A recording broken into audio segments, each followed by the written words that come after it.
Hey, welcome or welcome back. Ever wonder if size really matters? What about in video games?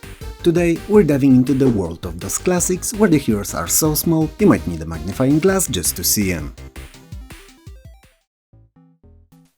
Let's kick things off with a game that takes squad goals to a microscopic level, BattleBox.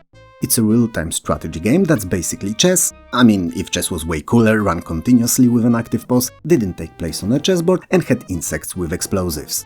Okay, so it's not like chess at all, but it's a strategy, a real-time one no less, and you should definitely check it out.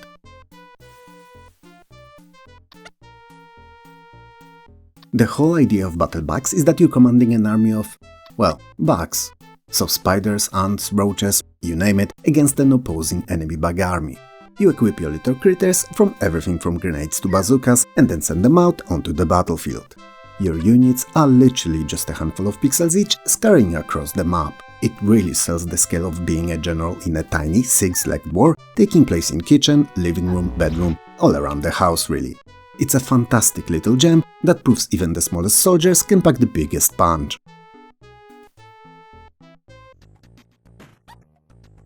Remember the pure satisfaction of setting up a massive domino rally and then watching it all tumble down perfectly?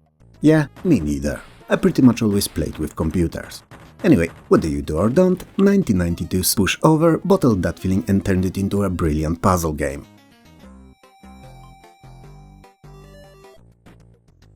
You play as G.I. Ant, a cool little ant soldier. And the entire game, same as its sequel One Step Beyond, is basically a huge ad for a brand of potato chips called Quavers. Don't let it discourage you though, Pushover is fantastic.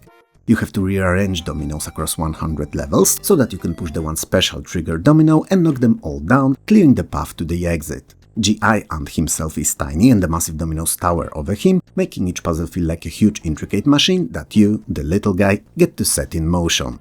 It's clever, it's charming, and it's oh so satisfying.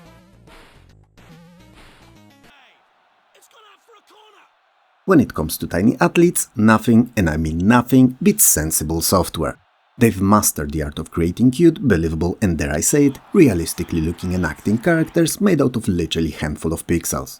Let's start with the king, their most well-known game, Sensible World of Soccer.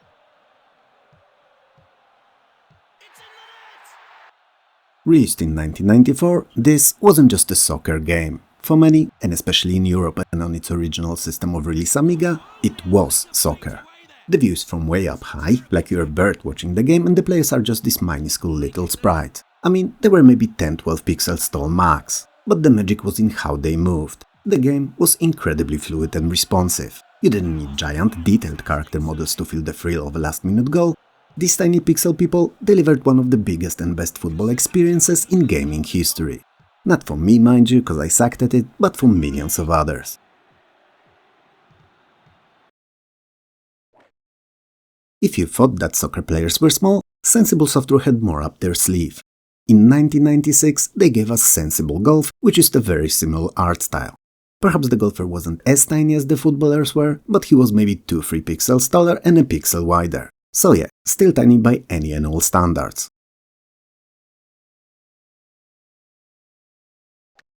So as we established, your golfer is, once again, a tiny little fella standing on a massive sprawling course. The whole game had that signature sensible humor and addictive gameplay. Lining up your shot, dealing with the wind and trying to land that perfect put felt amazing. And doing it all with a character who was barely a speck on the screen was just part of the charm.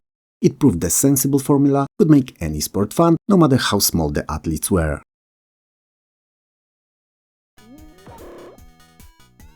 This one is a total hidden gem and one of my absolute favorite games of all time. Fury of the Furries from 1993 is a puzzle platformer with a ton of personality. You control cute, round, fuzzy creatures called tiniest, yeah, the game's not subtle about their size at all, and you have to take them through a series of increasingly more demanding stages, testing your keyboard agility and brains alike, all to defeat the so-called Wicked One.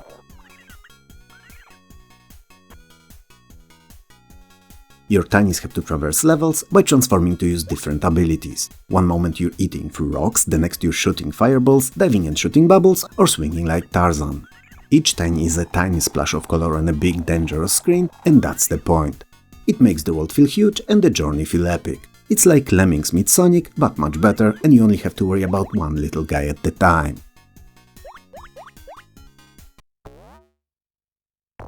When mentioning tiny characters, one cannot not talk about Lemmings. Now, this one is a bit of a stretch, because you don't directly control a single character. Instead, you're more like a stressed-out traffic controller for suicidal fluffballs, so you have to influence their movement and behavior with your actions rather than control them yourself.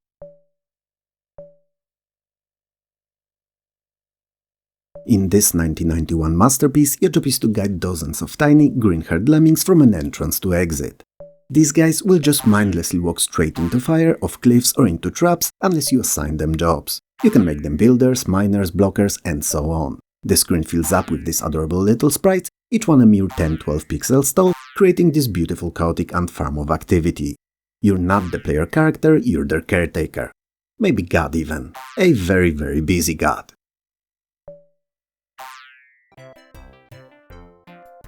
If you like the idea of Lemmings but wished you could be down in the action, 1993's Troddlers is for you. The game is a fantastic puzzle spin on the guide the little dudes genre, but one where you're leaving nothing to chance.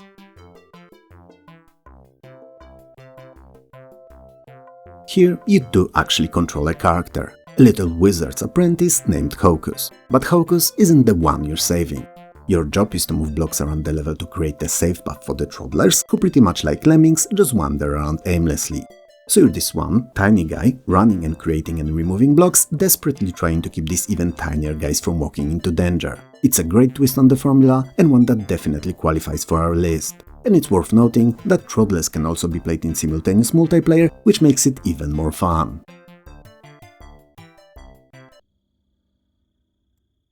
Let's talk about some invertebrates with attitude. 1995's Worms is an absolute icon of PC gaming. Its turn-based artillery combat has never been funnier, and it's an ultimate party game. Not many titles offer as addictive formula, and not many ended as many friendships.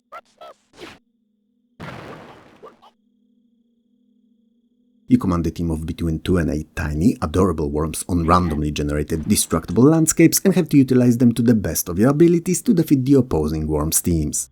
Your worms may be very few pixels in size, but their personalities are huge, with their squeaky voices and hilarious animations. And the weapons? Pfft, from bazookas and dynamite to exploding ship and the legendary Holy Hand grenade. The sheer scale of destruction a single tiny worm could cause was just mind-blowing. It's a classic for a reason.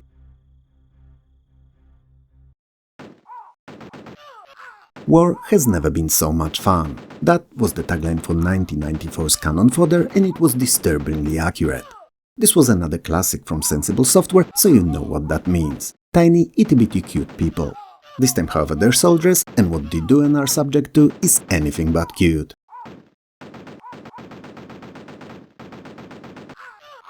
You control a small squad of soldiers directly with a mouse through a series of increasingly more difficult missions.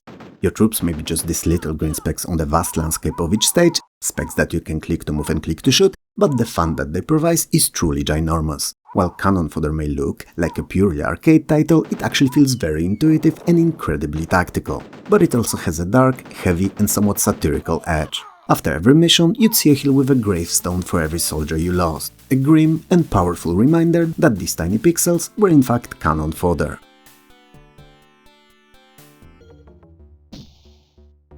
Believe it or not, but not all wars are between nations and not all take place in deep jungles. Some are set in futuristic cyberpunk cities and are led by rivaling corporations. Enter Syndicate. In this isometric action strategy game, you're not the hero. You're a ruthless corporate executive controlling a team of 4 cyborg agents.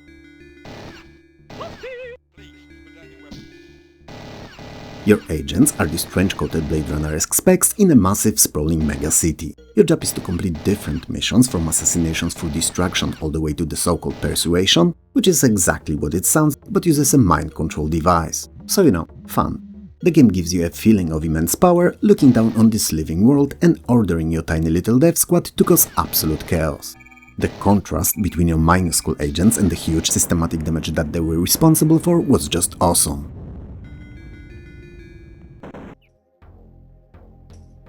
I know that I've stretched the video premise a little with Lemmings, but I have to do it again. It's the last time though, so please, bear with me here.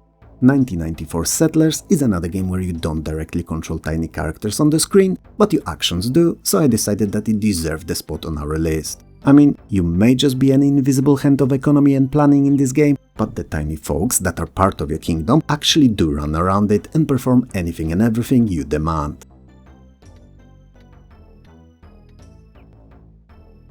Settlers is a city building and resource management game at its finest. You pick spots for buildings, you draw out roads and then just sit down with a coffee and watch it all come to life. Your screen fills with hundreds of tiny, charmingly animated settlers, woodcutters, miners, bakers, soldiers, builders, all going about their business, keeping the kingdom running.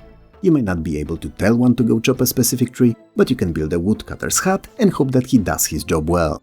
Playing Settlers is like having the world's most productive pet ant farm. And let me tell you, watching your tiny empire grow is one of the most rewarding experiences in DOS gaming.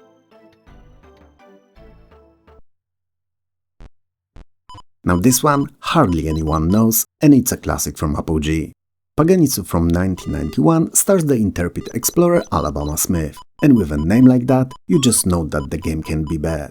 Also, Alabama Smith reminds me of Amarillo Slim, and I had a lot of respect for the guy. Well, before the controversy. We never met, mind you, but he was an icon of sorts.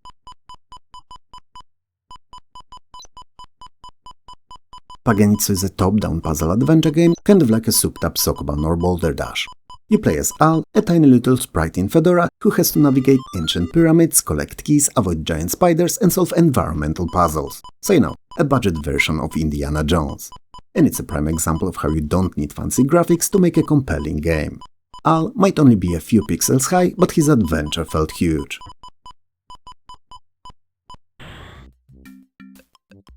The original Lode Runner is an all-time classic, but the 1994 remake, The Legend Returns, gave it a gorgeous high-resolution graphical overhaul while keeping the core gameplay intact. It also made your character tinier than a match, so you know, fits our videos theme quite well.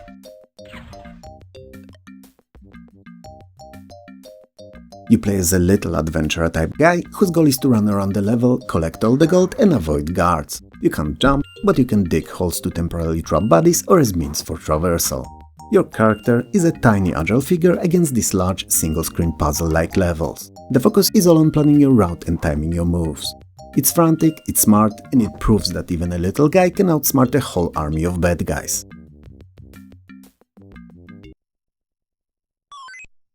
Picture yourself as a fearless but tiny Amazon explorer who's heard tales of colossal ants, and now you're deep inside their nest. That's 1991's Ant Hill.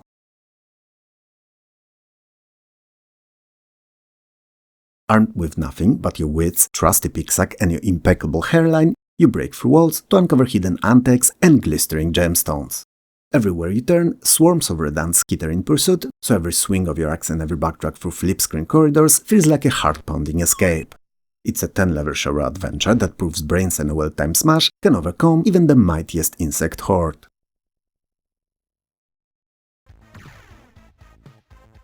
Last but not least, we have another shiny but virtually unknown gem from 1994. Heartlight is one of my personal faves from my childhood. It's an unforgivingly demanding top-down puzzle game in vein of Boulder Dash that will seriously test your brain. And patience, sometimes patience too.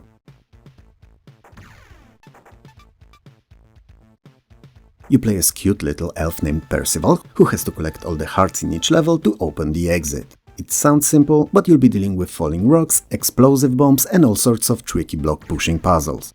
Percival is this tiny, charming sprite in a world of devious puzzle design. It's one of those games that's easy to learn but incredibly difficult to master, and it's a perfect end to our tour of Tiny Titans. So, in short, Titans. Or better yet, titties. Oh my god, cringe.